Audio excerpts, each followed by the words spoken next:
Assalamualaikum warahmatullahi wabarakatuh.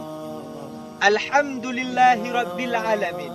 Wabihi nasta'inu ala umurid dunia waddin. Wa ala alihi wa sahbihi ajma'in. Amma ba'du. Saudaraku seiman dan seakidah, pada video kali ini saya akan membahas tentang seruan kubur. Di dalam kitab Daqaiqul Akhbar dijelaskan bahawa kubur menyuruh setiap hari dengan 5 seruan. Seruan yang pertama, apa kata kubur? Aku merupakan tempat yang sunyi. Aku merupakan tempat sendirian. Maka perbanyak olehmu membaca Al-Quran untuk bisa menemanimu dalam kubur nanti. Saudaraku seiman dan seakidah, sering-seringlah membaca Al-Quran di dalam dunia ini supaya menjadi teman dalam kubur nanti. Seruan yang kedua, aku merupakan tempat yang gelap. Aku merupakan tempat yang sunyi. Maka perbanyak olehmu salat malam untuk menjadi terang di dalam kuburku nanti. Seruan yang ketiga, aku merupakan rumah debu. Aku merupakan rumah tanah. Maka bawa olehmu akan alas dari dunia ini. Apa alas tersebut? Beramal saleh. Seruan yang keempat, aku merupakan rumah ular. Aku merupakan rumah binatang buas. Maka perbanyak olehmu dalam dunia ini membaca Bismillahirrahmanirrahim untuk menjadi penawar di dalamku nanti, kata kubur. Seruan yang kelima, aku merupakan rumah mungkar dan nakir. Maka perbanyak olehmu mengucap La ilaha illallah supaya mudah menjawab pertanyaan mungkar dan nakir di dalamku nanti, kata kubur. Saudaraku seiman dan seakidah, inilah 5 seruan kubur setiap hari.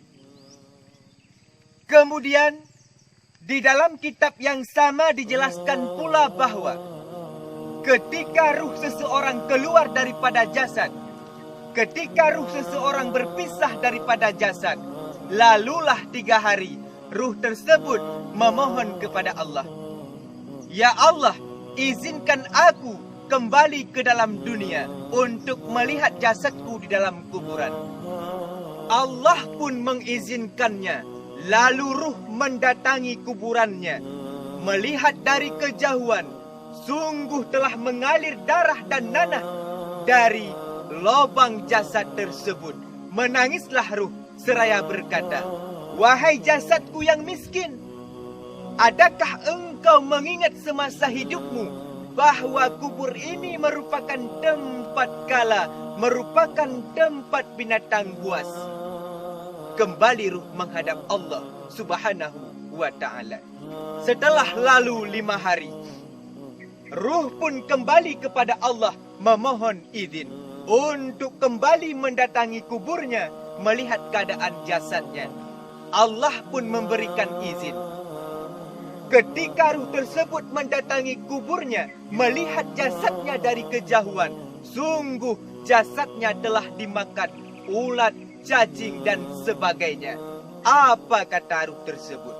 Wahai jasadku yang miskin, adakah engkau mengingat semasa hidupmu dalam dunia bahawa kubur ini merupakan tempat ulat dan cacing?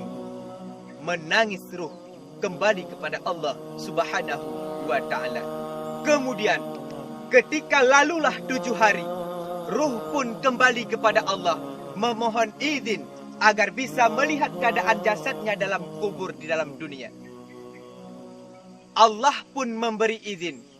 Ketika ruh mendatangi kuburnya, melihat dari kejauhan, ruh jasad tersebut sudah mengalir darah dari tiap-tiap lubangnya.